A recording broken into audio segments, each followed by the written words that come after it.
Aujourd'hui, c'est le 31, c'est le moment de dire les vœux du nouvel an.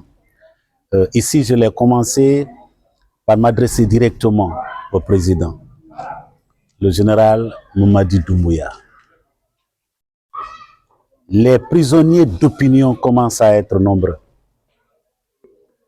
Cela n'était pas dans l'engagement pris le 5 septembre. Je l'ai interpellé en lui demandant, avant de lire son discours à la nation aujourd'hui, qu'il ordonne la libération de tous les détenus pour opinion. Le dernier en date, c'est mon jeune frère, Aliouba.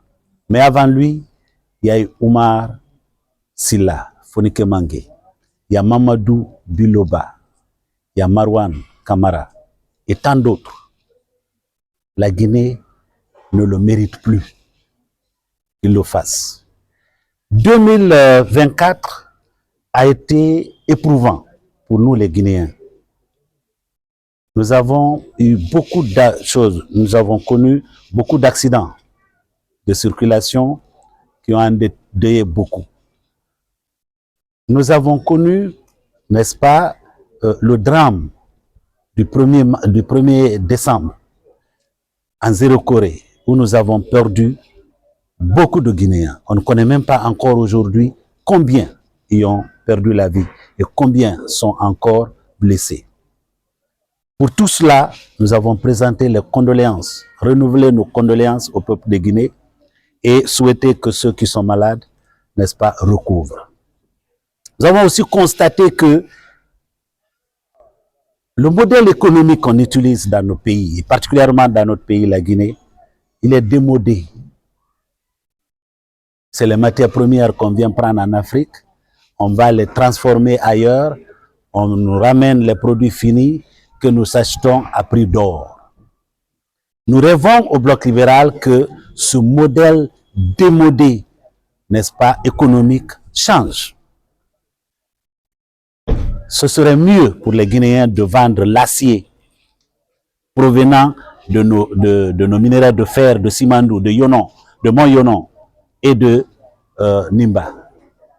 Nous rêvons de vendre l'aluminium au lieu de voir la terre partir à l'extérieur. Nous rêvons de voir le scandale agricole que nous sommes, n'est-ce pas, être pris en compte. On ne peut pas continuer à se nourrir à 90% de produits qui viennent d'ailleurs.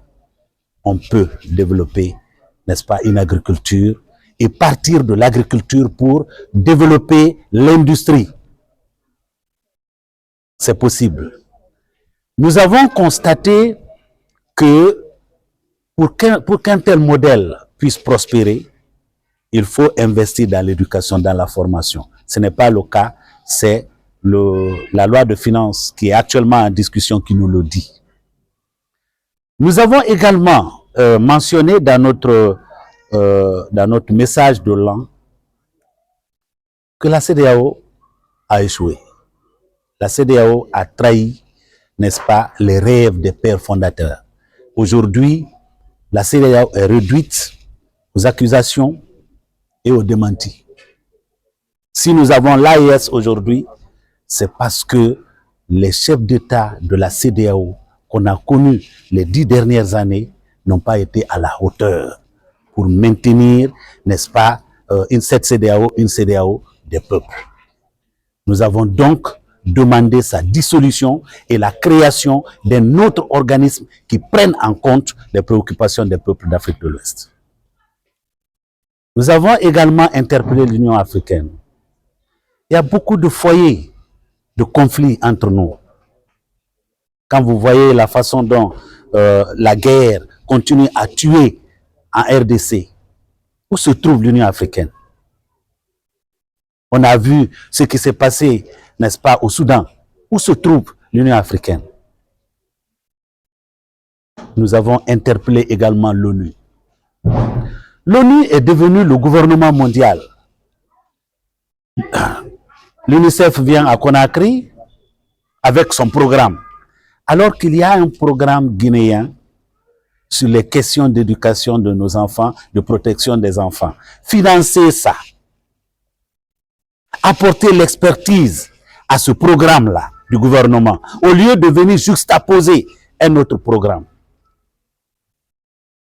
Nous avons donc demandé une réforme en profondeur de l'ONU, parce que finalement, ceux qui passent de pays en pays, experts internationaux, pour développer ces programmes, qui engloutissent des milliards, ça n'a pas d'effet.